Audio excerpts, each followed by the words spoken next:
Welcome to Gospel Tangents. I'm Dan Vogel.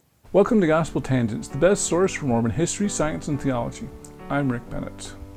There are very few prophets who claim to have seen God: Joseph Smith and Moses. So in our next conversation, we'll talk about this unique experience. Or was it unique? It turns out that many Methodists of Joseph Smith's day had visions. Is Joseph Smith's vision unique? Historian Dan Vogel will answer that question in our next conversation. I hope you check it out. I'd also like to ask you to please subscribe on our website. Click the yellow subscribe button at gospeltangents.com and you can help keep this podcast alive. Now back to our conversation. So let me ask a question here, because I believe I've heard this before, and correct me if I'm wrong, that Methodists a lot of times had these similar sorts of visions of Jesus. And so in one sense, Joseph's vision was not unusual. No. Can you talk a little bit more about those Methodist experiences? Well, yeah, people at the revivals, especially Methodist ones, would get religious enthusiasm, as they called it. They would get all excited, and some people would have heavenly visions. Some people would see Jesus. A lot of ministers at the time, forget about the revivals, a lot of ministers at the time, when they wrote their autobiographies, would write about their conversion story, and it would include seeing Jesus. Or some, let's say, experience with deity in some form. A born-again type experience. This is what I would suggest that Joseph Smith really had. We'll eventually get to that. And that the story evolved over time. So I'm unlike Wesley Walters, unlike a lot of critics. Wesley Walters is a critic. Let's talk about, and isn't he a Methodist, if I remember right? Well, he was a Presbyterian minister. Presbyterian minister, and when he found out there was no 1820 revival, he admitted that you can't prove that a vision didn't take place, because that's an inward experience, and it's not open to historical analysis. But I say it is. You can't say whether Joseph Smith didn't have a real experience of some kind, but you can say that story evolved. So you can make a case for that. So which is what I do. I don't deny that Joseph Smith had an experience in 1820 or 21. The 1832 account says it was in 1821. In his 16th year, when he was 15. The 1838 account says in his 15th year, when he was 14. Which becomes important when I try to reconstruct what may have actually happened. The core story that evolved over time for different audiences and different purposes. So, so the 1832 account is more concerned with Joseph Smith repenting of his sins. And this is where it conflicts with the 1838 account. The 1838 account, he doesn't know which church is true. There's a revival. He's confused over which church to join. So he goes to pray to see which church to join. The Father and Son appear, tell him that they're all creeds are an abomination in his sight, to join none of them. The 1832 account has Joseph Smith concluding that all the churches are false at the age of 12. And like his parents, Lucy and Joseph Smith Sr. had both made the same conclusion, that all the churches were false, but it wasn't tied to they didn't have authority. They were just corrupted by the traditions of men. No one's thinking of, they don't have priesthood authority, because Christians didn't think that way. Catholics did. But Protestants didn't think of, we have authority and the Catholics don't, or whatever. Protestants got their authority to baptize, let's say, because the Bible commanded that you be baptized. And that is the authority, the commandment coming from the Bible. Whereas Joseph Smith said, no, it has to come from revelation. So when the angel commands to baptize, or you got a revelation through the stone to baptize, that is a new revelation, and that is the new authority. So he has current authority, current revelation. That is the original concept of authority before there were any stories of angelic ordinations. But in the 1832 account, Joseph Smith is told, Joseph Smith has already concluded there's no church. So when he goes to pray, he's not asking which church is true. He's asking, how am I going to be saved? There's no true church. They're all apostate. And what am I to do? And Jesus appears and says, basically confirms his belief that the world lieth under sin and all that, and says that those who believe on my name shall be saved. So it's very close to a revival experience. You have faith in Jesus and you're saved. Almost a born-again kind of an experience? That's what I say. Yeah. That's what I say is, if you take Jesus out of it, it will be a born-again experience. Okay.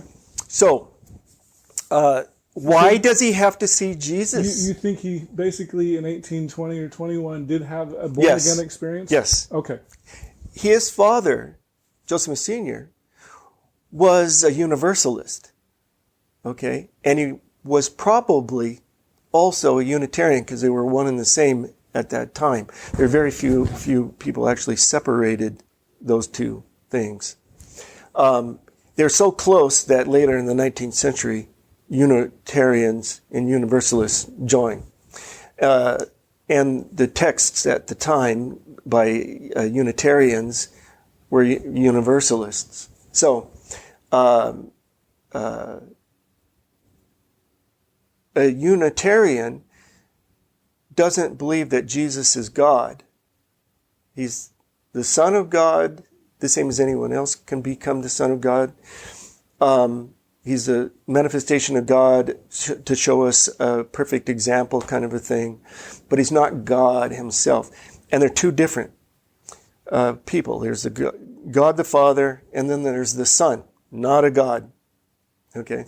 So, and that's why the Book of Mormon is so preoccupied against universalism, and occupied with obeying the commandments, and that Jesus is the very eternal God. And this is because Joseph Sr. was a Universalist. Unitarian. And so my take on this is that in 1820 or 21, whenever it happened, he got converted to Jesus. And he liked Methodism. Okay.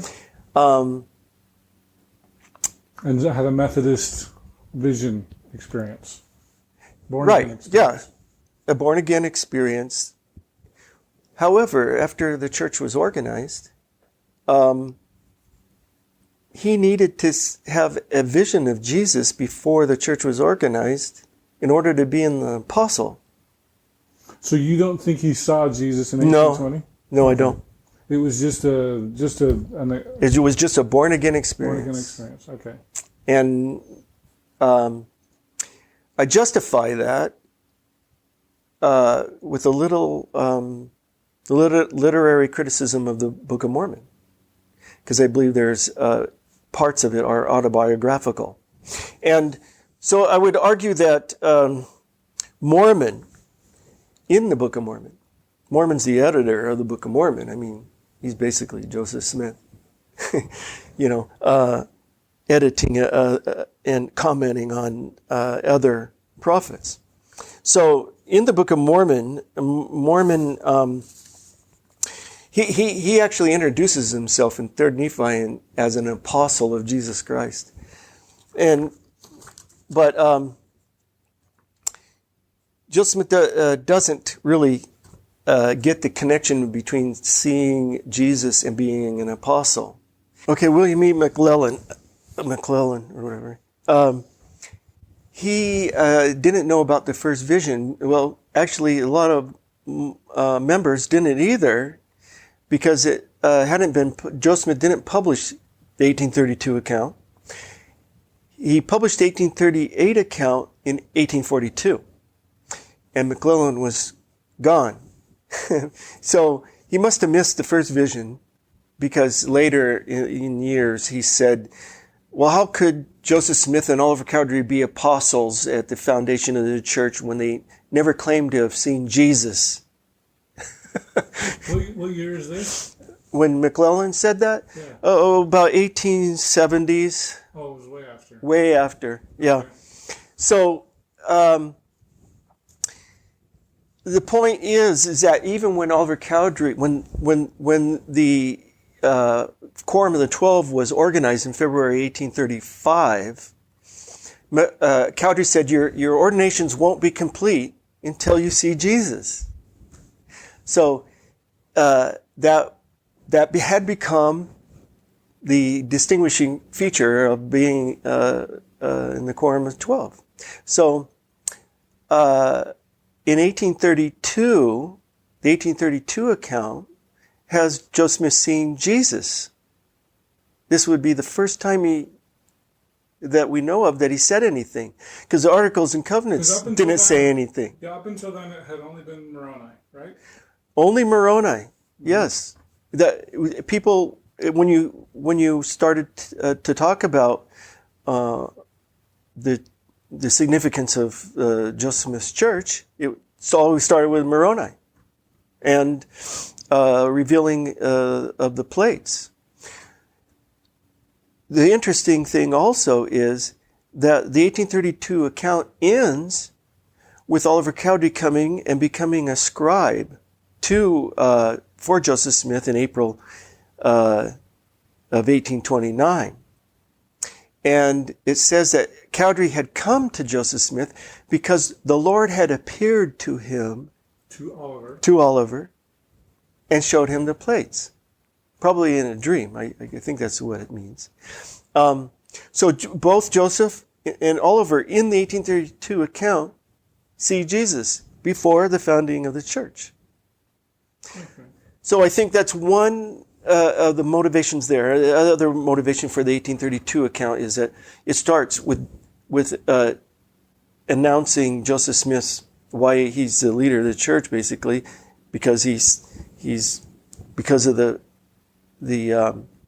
manifestation, receiving a remission of his sins, and then the angel appearing to him, and then having the lesser or the holy priesthood. It's called the holy priesthood through the ministering of angels, which you shouldn't assume that means John the Baptist, because the ministering of angels is Moroni.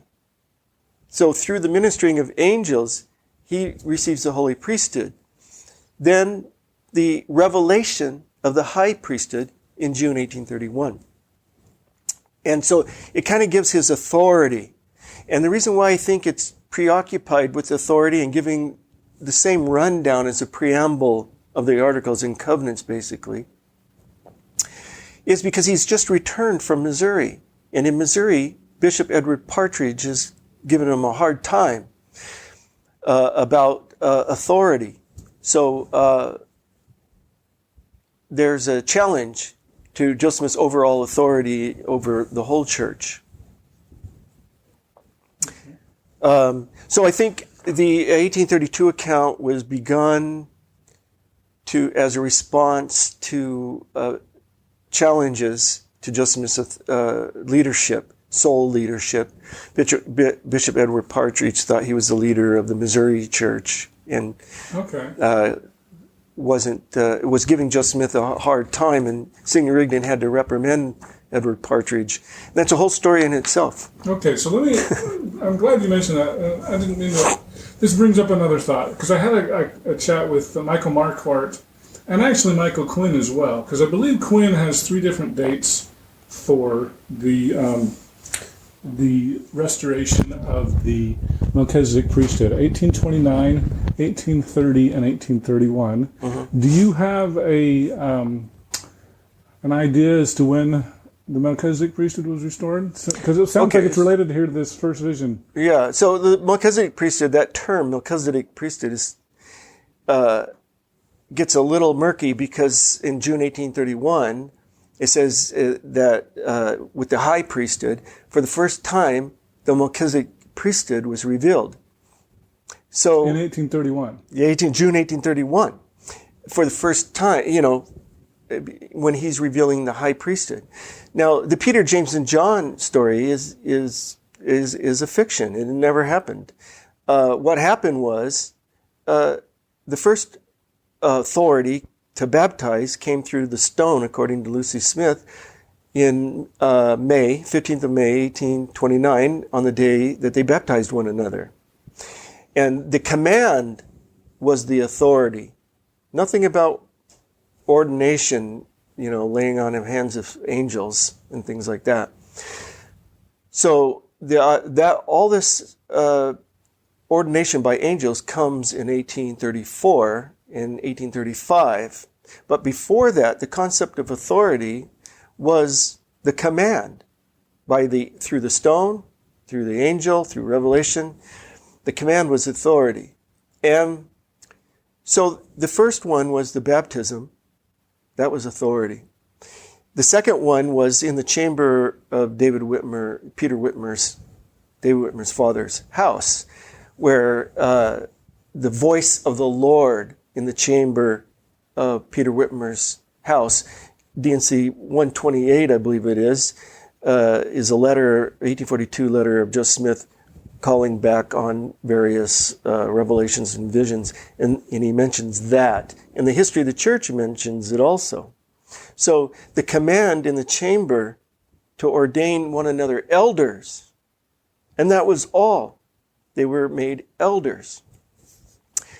Then, and the eldership was associated with apostleship. It was a different concept of apostle that would come in 1835. So then the next one is the high priesthood in June 1831.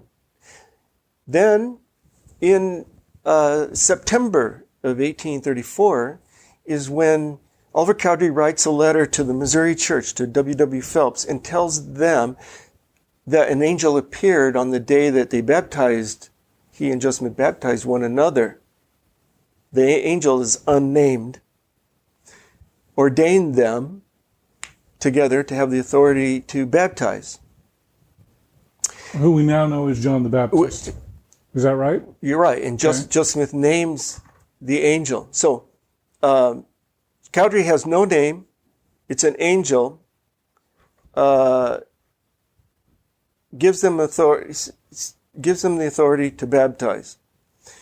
Then in 1835, in the early part of 1835, up to probably August of 1835, they're preparing to publish the 1835 Doctrine and Covenants, which is released in September of 1835. Well, Joseph Smith expands earlier revelations, very key revelations, especially on priesthood.